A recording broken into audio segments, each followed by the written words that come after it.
Mama wakwaba meeting ede adwoa searching Miscellany na wa subscribe to my channel. Mia notification bell no so for more news.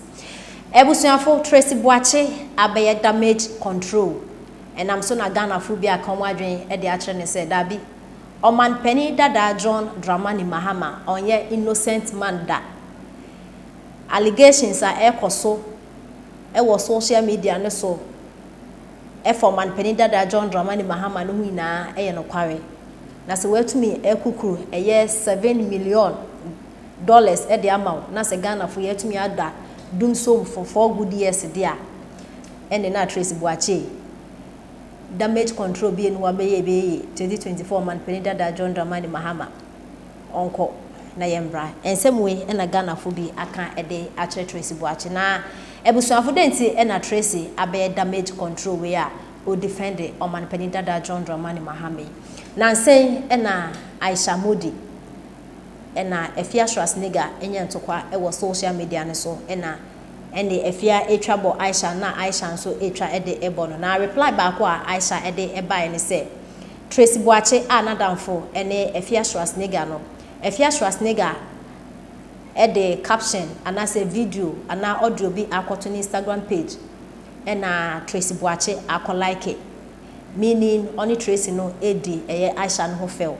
And I'm so ena Aisha be man warning says so nim no ne efia Schwarzenegger ko na okogina se kosresra de be fana ni so no mpe na ombra bonten embeka ni fie na nadan ho no toma no o man penda da John Dramani Mahama e man no $7 million Ghana cedi dollars $7 million na se bio enye eyi meme eyi na abodam ati praka ko man peninso nka wo ne Tracy Boache koda na wanya ho evidence ayeden ene nsem a Aisha beka yensem keto akora ebusuafo yenti nsem na kakra efia Schwarzenegger mumu nim de etia me ni Tracy Boache ko yo dwan mun ka je Tracy Boache se ena Mahama so de wenye sika sanka wan frode andupi Mahama nko onye no body because me di ya o se Mahama ni oba fun obenyan oba tadan oba ni hunya akono because die amana duty Mahama $7 million atibi akoware be ma kwadu 40 fie a on pebre because of be mesika me chemu de Tracy Boache de ayame anytime e Schwarzenegger ebe make fun of me and so baby bibia mun ko hwase Tracy Boache will like and comment with laughing emoji share now Tracy Boache betimi ejina me ukoko nipa okoma say hey madam enye mami nkika nsem coffee and a command sika and a ye asem foolish case mo pese me be biem tuja na echibutu mu a me bie butu ja ma echimu atum kwasia adena efia Schwarzenegger di watama ontumi nkasa adena efia Schwarzenegger ya obibia ontumi nkasa utoka Tracy Boache ebusuafo ensemwe ena Aisha Modi ede abetuja na ensemwe ba out no ene ne Ghana fo asanso asom akoburo muku no mo cheze hwe yenya adadun som ekunkrofo innocent people are destroy businesses companies now my penda da John Dramani Mahama went to me and solve ekukuru sesike na dia Tracy 2020 ye babeto aba na ebem na 2024 this asanso abebi no bi a confirm dia ene no my penda da John Dramani Mahama 2024 gina ye na ndc fo so se hwe hene ha ye ngina ho no bia me former penda da John Dramani Mahama na ni ye fam na 2024 sanso Lucy election no and nya de beba so ndan as o chena because by who conclude say this for 2024 mo winning na ensem beto odwa no Tracy 2020 na kasa ona kasa bi fa nani so e da quickly na wa about abe damage control na busuafo ode ensem we beto odwa na Ghana fo bi nso ama no reply yenti ensem a Tracy e de e beto odwa na yenti reply Ghana fo bi nso e de amano Tracy ena oka say and I quote I am a matured and a responsible wife now. So take back your monies from those you have paid to attack me and lie on an innocent politician. You either provide evidence with the nonsense you have started, so Ghanaians will believe you. Why? This style of politics, the old fashioned. Try something else. You think you can put sun on the eyes of the people by attacking me. In the same way, and a Tracy, a day, abetuja na Tracy. Sa damage control ya wuye already no mo abese mo ho social media no so. Abra won Misbel ekono. Wa Tracy when you nsem. O se papa no. We sisi Misbel because papa no wa to fie e na cars e de amount. Tracy won sama ka no refia na. Ebia na your man penida da John Dramani Mahama na mode no e na oye papa no. But audio na about NDC force enye wo Tracy na Misbel mo voice no. Ye pamonto ye mo voice a. Conversation the course in nature say mo voice a. It's already one kasa mo be Tracy wa be declare. Say wo properties a wo Ghana no. Nye one kasa wo scan out there. Inti so obi abeka say $7 million a. Ye din me damage control bia wo. Na Ghana fo ye ni abre. Ye ntie ensama Ghana fo bi so eka de chere Tracy Boache. Wey chere say Mahama is never an innocent man oba, and no one can put sand on anybody's eyes. Mahama can never become a president again because of you. He gave you 7 million whilst Dumdor killed our innocent children, our fathers and mothers, and collapsed our businesses. And I went so Boache and Oche say, such a stupid write-up. How did you even make your money? Oman phone ayetimunti na. Some of you are able to have huge sum of money with doing any proper work.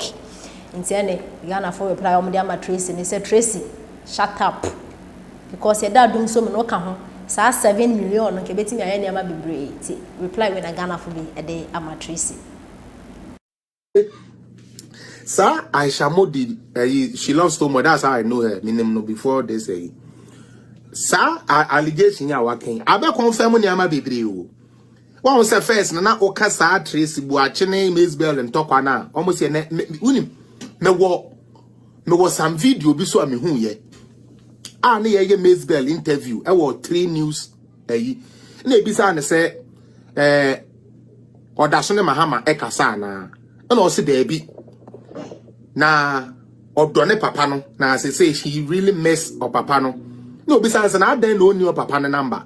And I say be a papa no person the number ne bema no. Because first no this is Misbel's word though. I didn't chase for the number before. So why should I chase for the number now? Mahama assassin the number because of Misbel. Number no different no was no any needing common no was assassin. He said Jaben wo kwasi say. He said Jaben olonto yo. Who predecessor kon oja airbus man why you nim no wo sesa nchewi amen. He said Jaben when nimumu and was say nchewi amen. Say me die ye gumanu mu. That tell when oh cases table up, cases table up. Cases table up. Cases table up. What to me your foko kwasia say John where who kwan baby na who chasing for the wheel.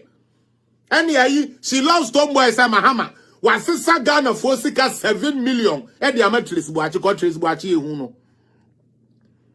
He said Jabi Tracy Boache meaning sound baby girl. You made what you're supposed to do. That is a hustler. I will never be angry at you, Tracy Boache. Never. Because you did your hustle. The Enyamede ma ono wo twa no sebe. Enti wo ton wo twa ni ye wan fa nkodi di akwasiampafo de se dia. Ebinumu gas bi di akwasiampafo no. Wo kodi president waje huska. Fabo obra. Tracy Boache waja 7 billion. Fabo obra 7 million no fabo obra. Because ye di wanse ye de ma wo da ho. Ya ba na ebeka kire se campaign. Eno me bisa say Kasum scenario. Ewuni ni tu bebre be se cargo goods. Woman in our campaign, Eddie Mahama, 1 million or he, 2 million or he, and now one about radio Swani Yesu, ya bet TV Swani Yesu.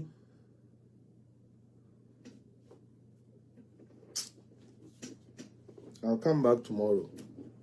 If Kisia Jaben has God in him, if Kisi Kwasiampeni Jaben, special prosecutor Jimmy. Special prosecutor Jimmy Tintinto, what the order me who can make yawa mo anche ye we split e bedu eche ebebo me. Me do nyam me se nkrofo bi wo a omuntra me ko Ghana o. Womunti na beko Ghana. Me see anana ma start dinner te me yana mama bia me okay uba you mind me. Any amuba bro me me Ghana ho me do nyame. E bia na menshi omo. Na me hu kisi eja ben so nam ho. Now nam ho dey here special prosecutor. But can say work was Siampeni leave that fucking officer. Do ma me di omo no. No nyame ya madomo ana parliamentarians ko ye o minya ko jimi ko frem ko any sada ne Ghana be butu. Sada no me maame no obi ahumi bio because sada na na bibie be wie wo chamber ho me pie free chamber ho no makume cause wo bia abeje double salary for no one for no wo bia abeje wicked people o the 7 million akosho bias because you kura with tape you better say tape ho it's not true anyone who has information provide me I saw some picture I said it here na osha pour me. Yeah, will box be a friend of Paul me. Designer box be a friend of Paul me. Now me say a Photoshop ana. Say your Photoshop. There is actually a video, a sex video of you. Charlie, Yapon. When I go Metro BEC or Ghana, so I know these things I'm talking about. I know how many times people have to bring their kids to my uncle to come and beg my uncle so they can enroll them in a school. And sometimes when you look at the amount of money they are looking for, it is even sad. But this was a problem for them. Okay? It is winya abainbi. Uti ni yipa. Na se ono ba. No ebe identify se adeni won kwada bebre good street so a airton dog chains near honiama.